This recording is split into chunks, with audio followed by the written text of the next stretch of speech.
অবতরণের সময় রানওয়ে থেকে পিছলে গেল পণ্যবাহী বিমান, সোজা গিয়ে পড়ল সমুদ্রের পাশে। তার আগে বিমানবন্দরে দাঁড়িয়ে থাকা একটি গাড়িতেও সজোরে ধাক্কা মারে বিমানটি।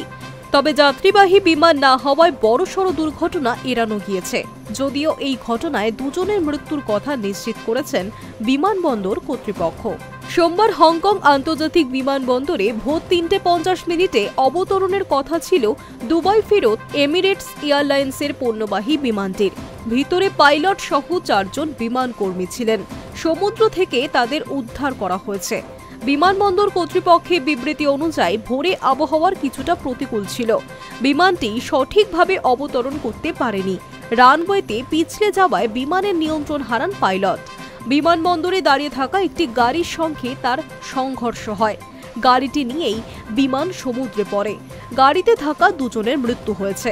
হংকং পুলিশ জানিয়েছে, নিহতদের মধ্যে অন্তত একজন বিমানবন্দরের কর্মী ছিলেন। অন্যজনের পরিচয় জানার চেষ্টা চলছে। ঘটনাস্থল থেকে যে সমস্ত ছবি পাওয়া গিয়েছে তাতে দেখা যাচ্ছে বিমান সমুদ্রে অর্ধেক ডুবে রয়েছে।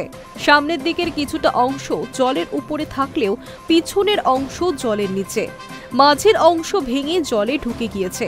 নৌকায় চড়ে বিমানের কাছে পৌঁছেছেন উদ্ধারকারীরা। চলে উদ্ধার কাজ। এমিরেটস এয়ারলাইন্সের তরফে বিবিসিকে জানানো হয়েছে, দুর্ঘটনাগ্রস্ত EK-9788 বিমানটিতে কোনো পণ্য ছিল না। বিমান কর্মী যারা ছিলেন তারা হাসপাতালে চিকিৎসাধীন। কারোর বড় কোনো আঘাত লাগেনি। এমিরেটস আরও জানিয়েছে যে বোয়িং 747 বিমান পণ্য পরিবহনের জন্য ব্যবহার করা হচ্ছিল। তা আসলে অন্য একটি বিমান সংস্থার কাছ থেকে নেওয়া।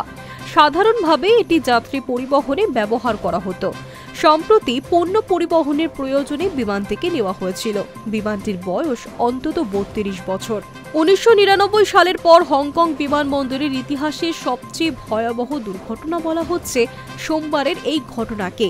১৯৯৯ সালে চীন এয়ারলাইন্সের একটি যাত্রীবাহী বিমান টাইফুন চলাকালীন এই বিমানবন্দরে অবতরণের চেষ্টা করেছিল, কিন্তু অবতরণ সফল হয়নি। হাওয়ার ধাক্কায় বিমানটি উল্টে যায়। মৃত্যু হয় ৩ জনের। সোমবারের ঘটনার পর আপাতত বিমানবন্দরটি বন্ধ রাখা হয়েছে। Hi news network.